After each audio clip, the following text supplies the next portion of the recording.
Listen up. Let's cut to the chase. Does it drive you crazy when someone disrespects you? A coworker cuts you off like you're invisible.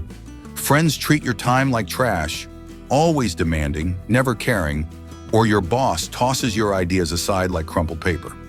It doesn't just feel bad, it wants to swallow you whole. I've been there, standing still, taking it, thinking I had to swallow my frustration to keep the peace. But here's what I realized. You don't have to put up with that nonsense for another second. This video isn't about comforting you or telling you to let it go. It's about taking back control. I'll walk you through 5 real-world ways to handle disrespect, from building your inner strength to turning it into fuel for yourself. This is what I've learned from life and the steel of Stoic wisdom. No fluff, just practical moves to stand tall and shut them down. Stick around. You'll own any situation like a knockout punch. Hit subscribe now if you want these tools in your hands. Let's get started. 1. Pick your move. Listen, when someone disrespects you, your first urge is to strike back. It's instinct. A coworker mocks you in front of the team, a friend texts late just to vent drama, or your boss snaps for no reason. The anger flares, ready to blow, wanting to give them a piece of your mind. I've been there, yelled at a coworker once for poking at me in public. Result? I lost my cool, he smirked, and I looked like a fool. That's reacting. Fast, hot, and usually backfiring harder on you than them. It's like throwing yourself into the fire to prove you can burn. Reacting hands over your power. You let them push your buttons and you dance to their script. They steal your peace, and you give them more fuel to laugh in your face. Responding's different. It's the move you pick, not the punch you throw in a rage. It's how you take back control, playing by your rules, not theirs. Stoic wisdom showed me. You don't own their words, but you own your answer. Reacting is raw emotion, like a dog barking at a kick. Responding is strength, like a lion eyeing prey without a roar. Here's the difference. Reacting lets them win. Responding lets you win. Yelling or arguing, you're trapped. They want you off balance and you deliver. But pause, breathe, and pick a smart counter. You flip the game. They expect an explosion. You stay calm, throwing them off. My boss cut me off mid-meeting once. I wanted to snap back. Instead, I took a breath, waited him out, then said, "I'll speak when you're done." He blinked, caught off guard. I held the upper hand. Responding isn't weak, it's bold.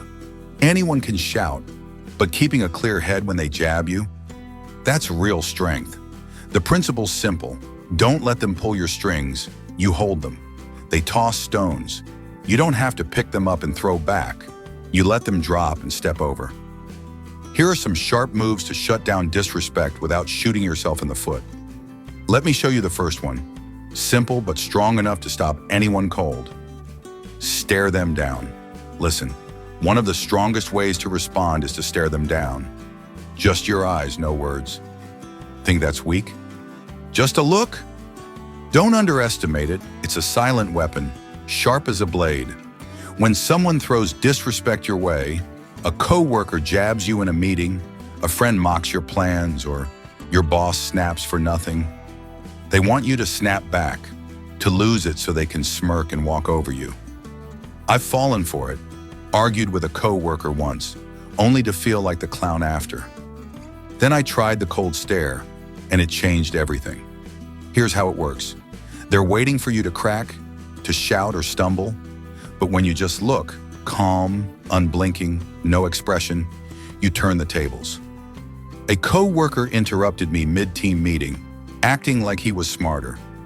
I didn't say a word, just leaned back, crossed my arms, and locked eyes for 5 seconds.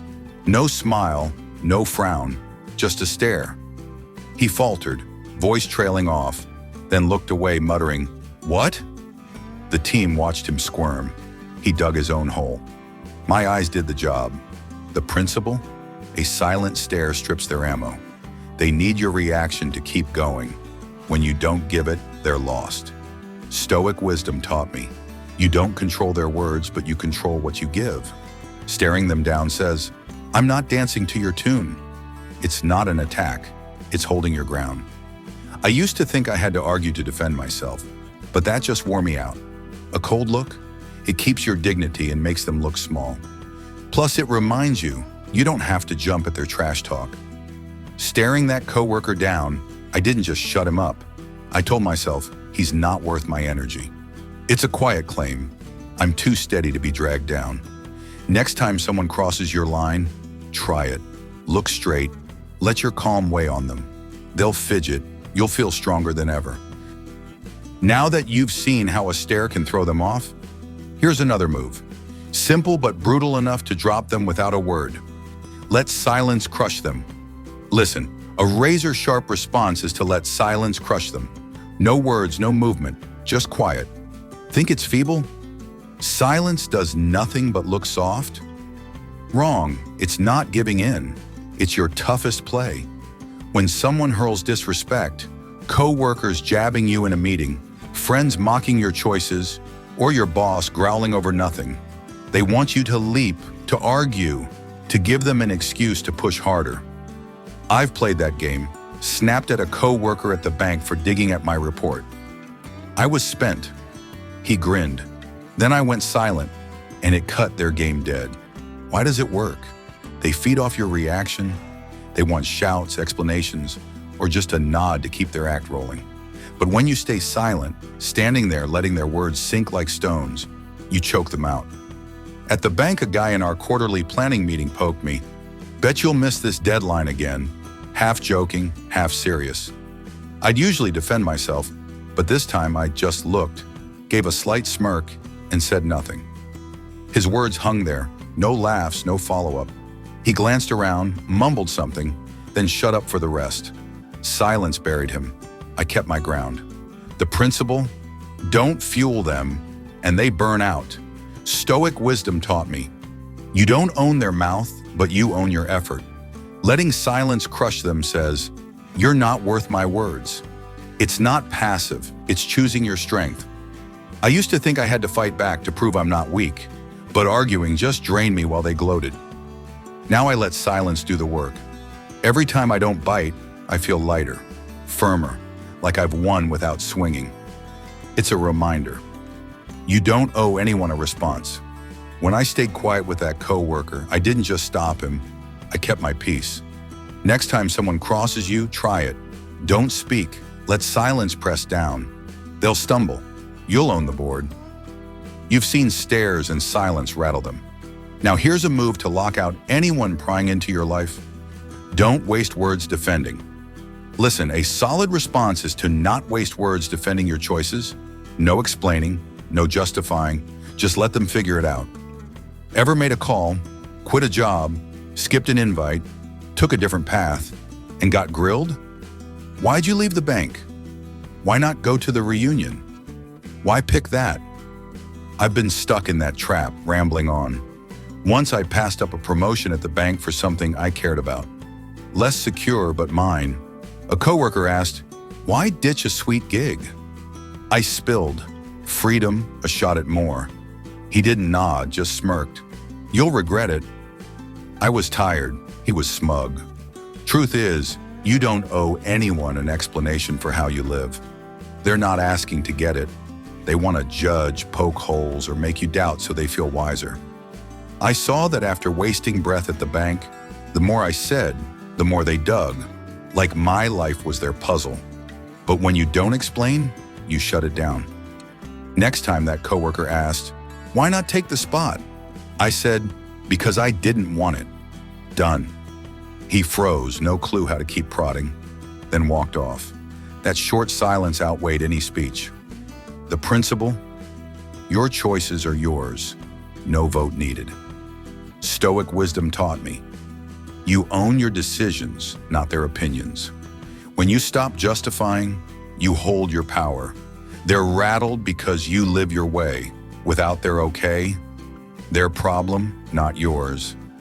I thought explaining would earn respect. Wrong. It wore me out. They kept picking. Now I keep it short. It's right for me. End of story. No room for them to pry. It frees you. When I stopped defending at the bank, skipping late meetings, passing on extra tasks, I felt lighter. No energy lost on excuses. I put it into living my way. Next time someone probes, try it. A quick line, then quiet. They'll stall. You'll feel in charge.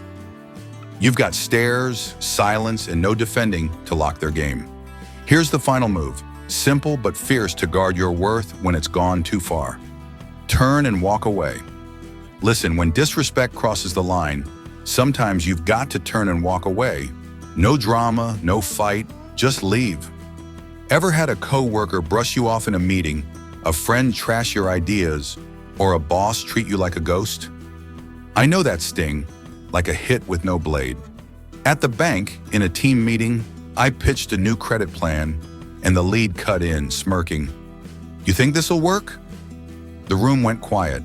I wanted to yell to prove it, but then it hit me. Staying to argue just shrinks me. I walked out. Why does it work? Walking away isn't losing. It's a big win. I stood, closed my laptop, said, "I'll work where I'm heard," and left. The team stared. The lead went blank. I didn't quit that day, but I switched teams later. And there, my ideas mattered. Walking away says, "I'm done with this." Stoic wisdom taught me, you can't force their respect, but you pick where you stand. Staying where they stomp you cuts your worth. Leaving keeps it whole. The principle? You control your energy, not their feelings. I used to think I had to stay, fight to be seen, but it just left me worn and doubting. That day at the bank, stepping out didn't just leave him to stew. It told me I'm worth more than cheap shots.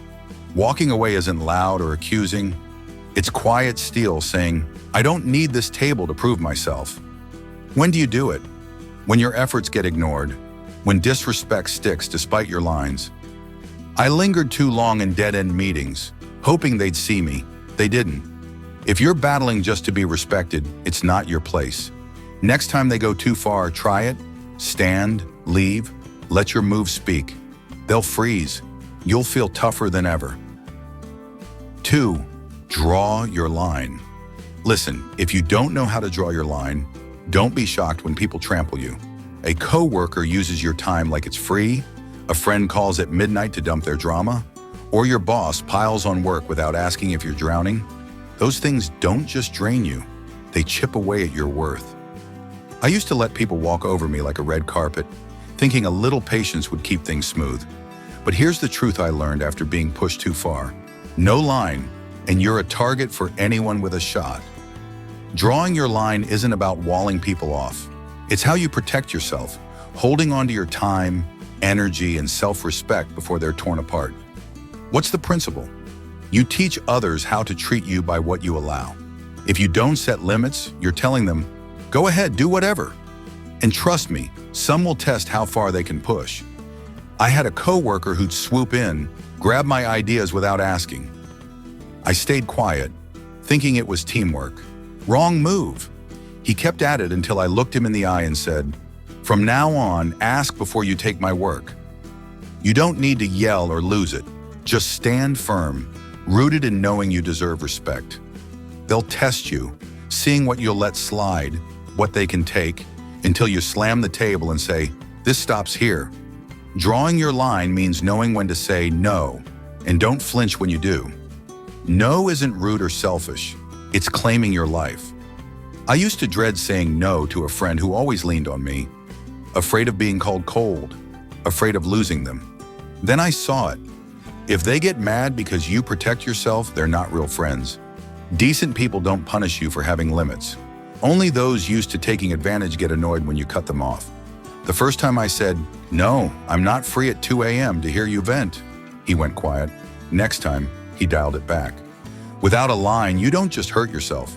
You train others to ignore you. I let my boss stack work on me, didn't push back, thinking effort would earn recognition. Nope, he saw me as a machine with no needs. When you don't speak up, you give them free rein, taking your time, stepping on your feelings, treating you like a shadow.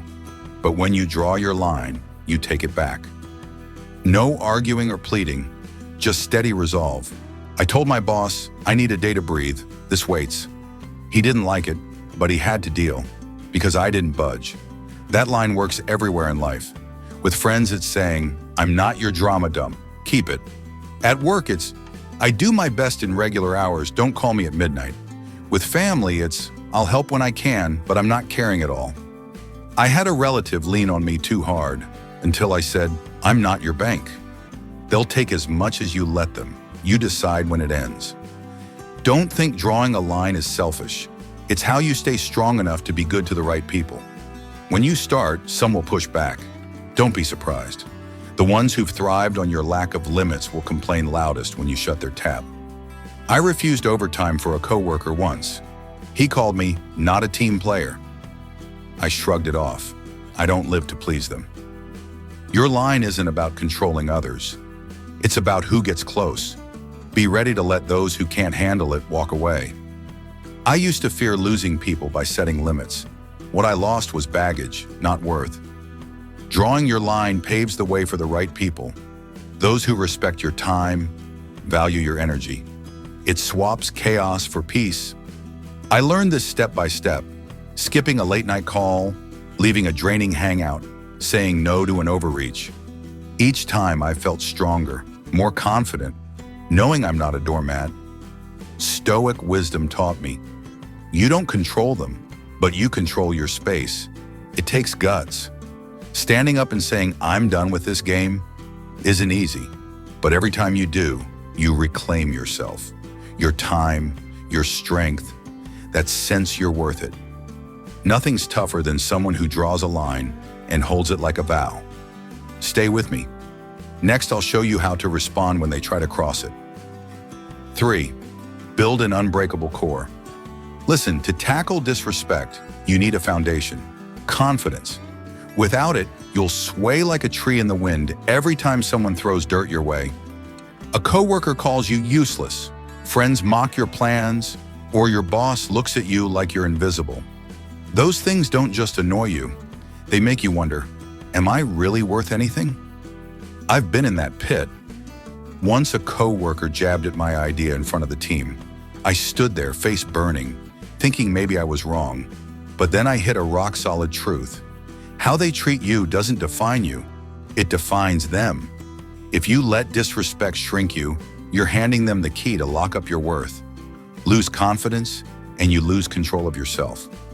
Confidence isn't something you wait for someone to give you or earn when they nod in approval. It's forged inside, knowing who you are, what you stand for, and not needing anyone's stamp to move forward. I learned this from Stoic wisdom. You only control your mind, not the chaos outside.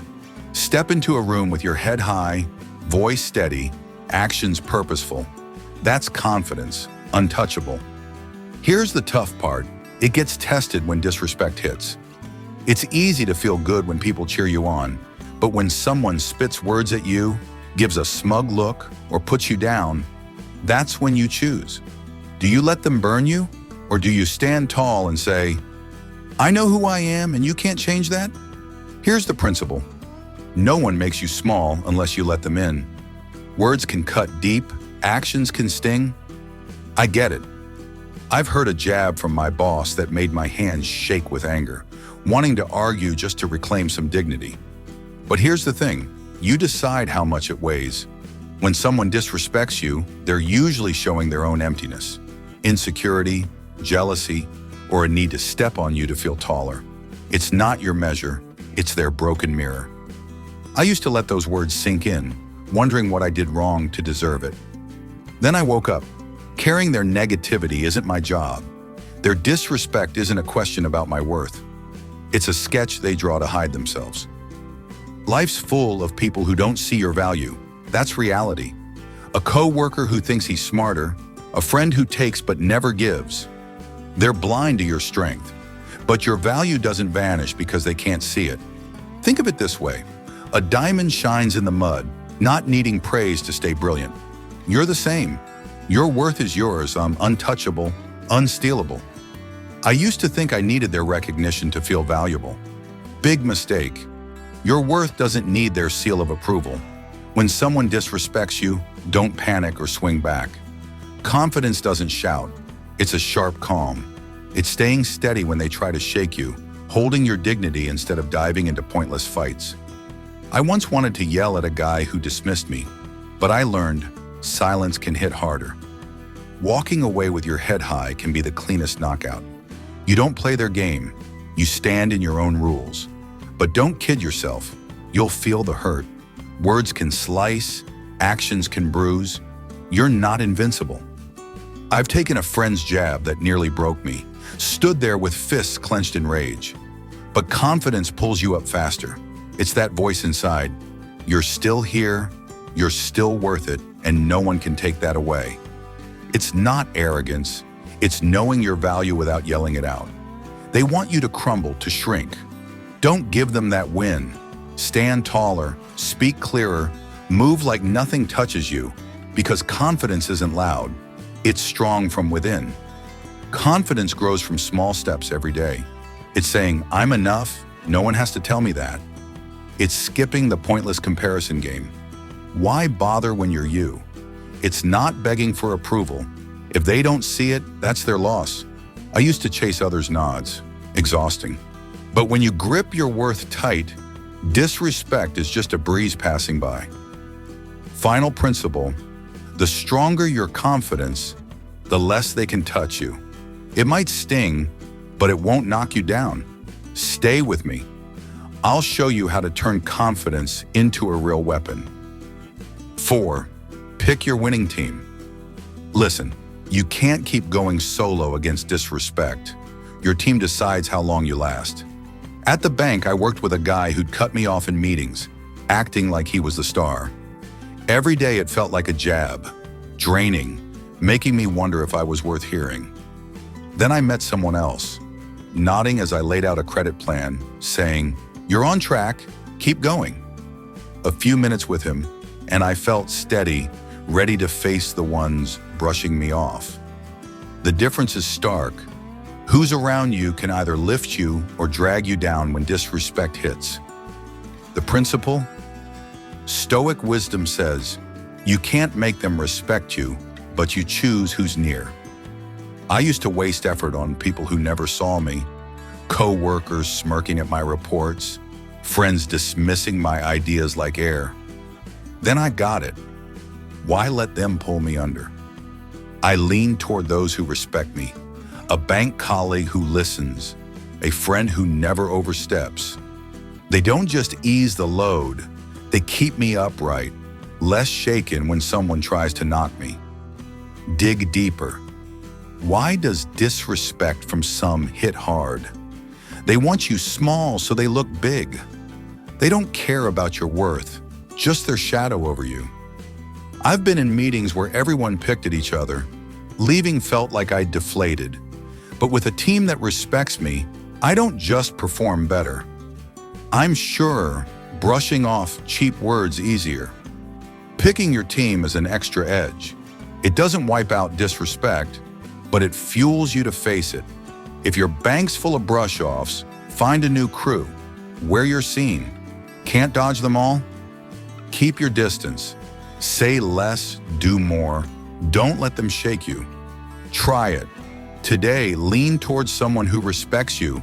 Step back from those who don't. You'll feel tougher when the next line gets crossed. 5. Forge yourself from the blow. Listen, disrespect can make you mad enough to burst, but don't let it crush you. Use it to rise higher.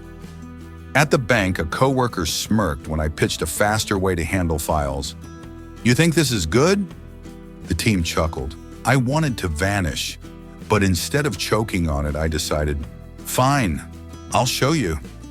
I reworked it, made it sharper, and next time, he nodded. Disrespect isn't a weight. It's a stone to sharpen you if you wield it right. The principle? Stoic wisdom taught me, every blow's a chance to forge yourself. They look down on you? Don't shrink, let it fire you up. My boss ignored a report I spent a week on. I didn't stew. I used that snub to tighten the next one until he asked, "How'd you do this?" Each jab didn't weaken me.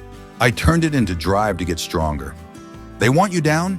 Stand up, taller than them. Go deeper. Why's disrespect a chance?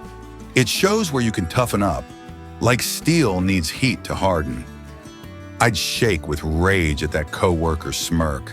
But then I thought, if this breaks me, I've lost. I learned to turn that sting into fuel. Every sneer's a brick making me sturdier. It's not the main way to beat disrespect. It's an extra to grow from it. They don't respect you now? Make them see you differently tomorrow. Try it. Next time someone crosses you, tell yourself, thanks for the blow. I'll use it to sharpen up. Then act. Fix what they knock, outdo what they dismiss. Anywhere, you'll see you don't just hold on, you come out tougher than ever. Listen, you've got the tools to tackle disrespect. Pick your move with stares, silence, no defending, and walking away gives you sharp ways to respond without losing your cool. Draw your line sets your boundaries, keeping your worth intact. Build an unbreakable core hands you the confidence to stand tall against any jab. Then 2 extras. Pick your winning team, surround you with people who lift you up, and forge yourself from the blow, turns their disrespect into your strength. I've used these to hold my ground through every hit, and they're rooted in Stoic wisdom. You don't control them, but you control you. Disrespect isn't something to dodge. It's your chance to prove who you are. Now go for it. Next time someone crosses you, pick a move and play it. You'll come out unbeatable. Want to master these tools and turn challenges into power? Hit subscribe to Stoic Brim. We'll keep owning this game together. See you next time.